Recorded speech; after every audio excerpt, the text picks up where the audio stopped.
Hello everyone. I'm still decorating the tree. I don't know why I'm talking like this.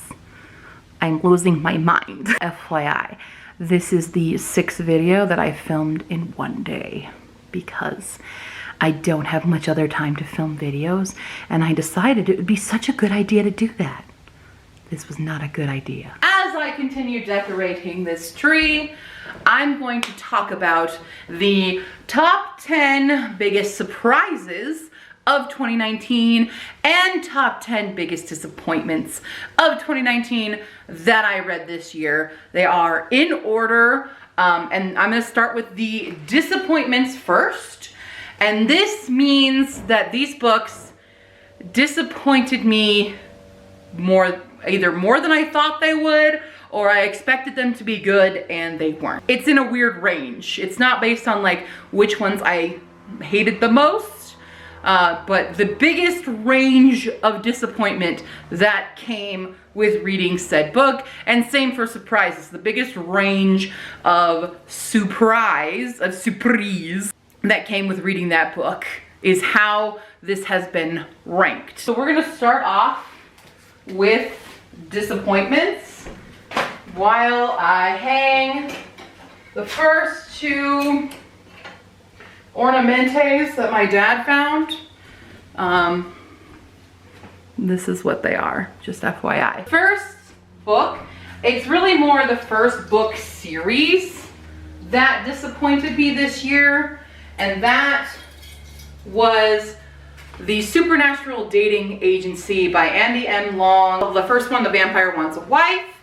And here's the thing, I went into this series knowing that this was not going to be great.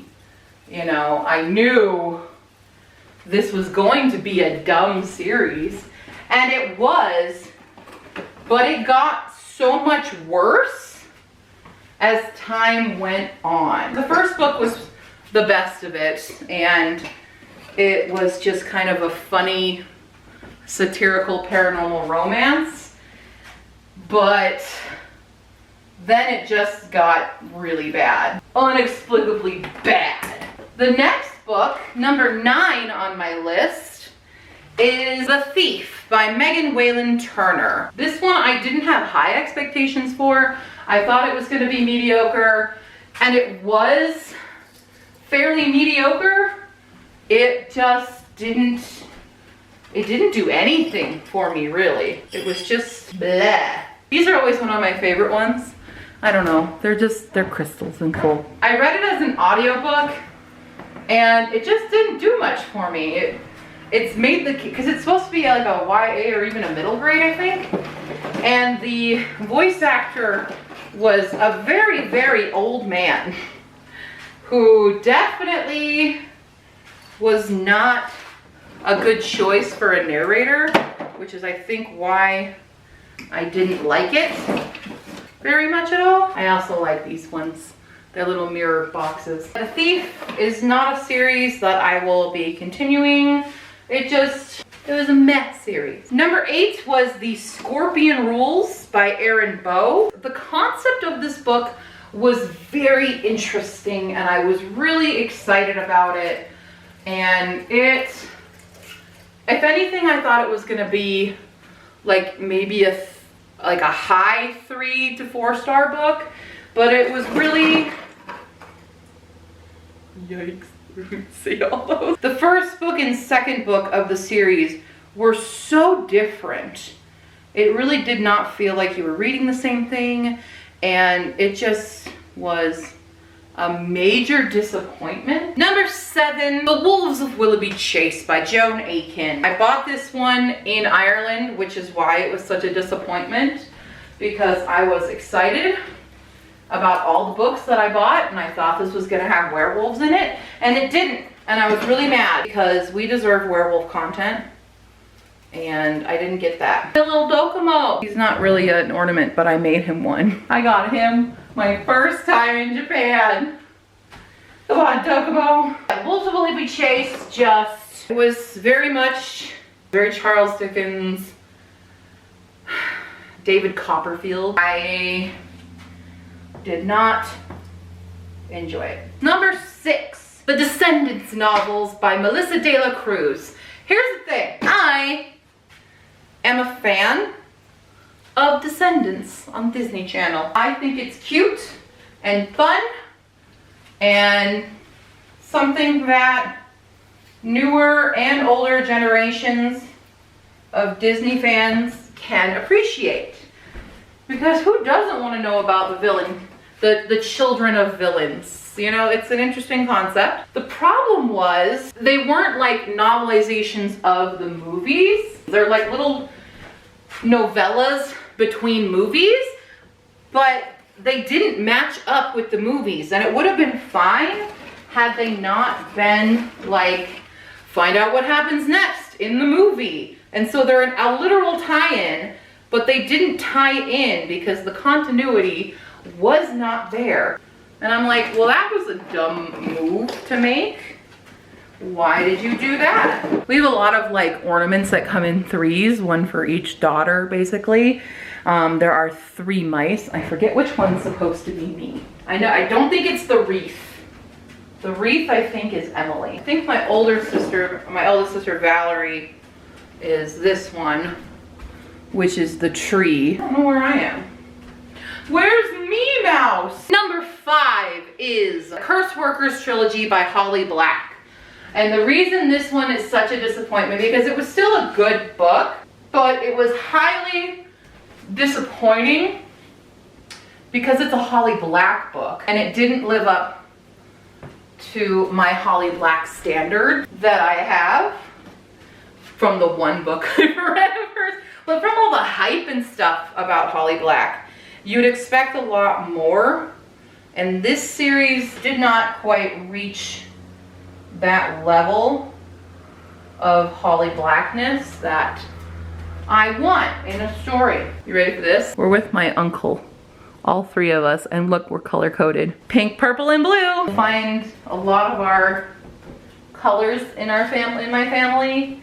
We were very much color coded children. Hook, hook, where's the hook? Hook, hook, where's the hook? Number 4 is Wildwood by Colin Malloy. I did this as a buddy read with a friend of mine from work, and she was raving about it.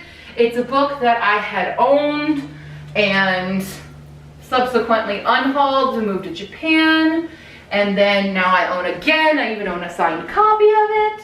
So I was really expecting something big and awesome, but it just fell flat. Wildwood just didn't feel it was anything different than what I'd read, so it was very much kind of the same, just the same story. Young kids go into a magical world where they have to save and fight against an evil witch lady. Number 3 is technically 2 books that are not even in like the same series, but they felt like the same book. It's by the same author, which is Benjamin Elier-Sainz. That is The Inexplicable Logic of My Life and Aristotle and Dante Discover the Secrets of the Universe. I read Inexplicable Logic first, and I really liked it. And then I read Ari and Dante, which came out before. Realized they were very close. They were so similar. They were both good, but it disappointed me that there really wasn't much difference that I found. Even though it was really good, the shock of that was like, oh man, because I really enjoyed them. Very dramatic and meaningful books. They were just too similar. And where's my Minnie Mouse? Oh, there it is. I found my Minnie Mouse. It's stuck, but I found it. I'm the candy cane one. That's gonna go up here because I'm decorating the tree, and I get to say which ornaments are prominent. The second most disappointing book was, unfortunately, a movie that I loved as a child, still love to this day, but the book disappointed, and that, my friends, was The Never-Ending Story by Michael Ende. So The Never-Ending Story disappointed me because not only was it so long and I expected so many good things from it, oh my God, I did not realize like how much more to the story there is, and it was very difficult to follow. It went all over the place. Like the childlike empress had her own like arc without Bastion, and Bastion's whole story was way different than what I knew it to be, basically, because, you know, I grew up on the movie. And reading it as an adult was just kind of a shock, you know, and you discover that, oh, that's not how it was supposed to go. And because I couldn't keep good track of it in the book, it became a bigger disappointment for me. This is me in 1993. Aren't I cute?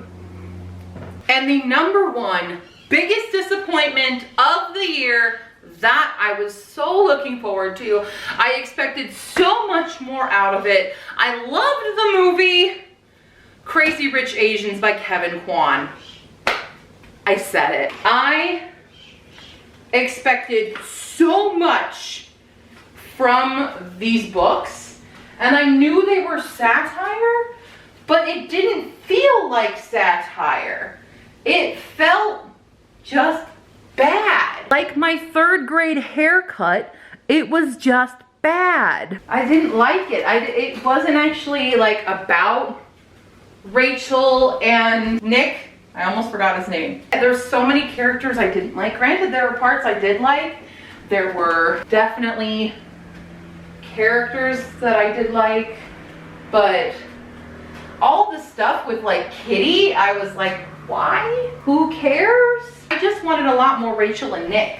That's who I cared about. I just did not care about anybody but Rachel and Nick. I cared about Astrid. Everybody look at Rufus and how much we miss Rufus. My Woosie and Pai Pai. There, you can see him. So those were my top 10 disappointments of the year. Now that that's out of the way, let's talk about the surprises.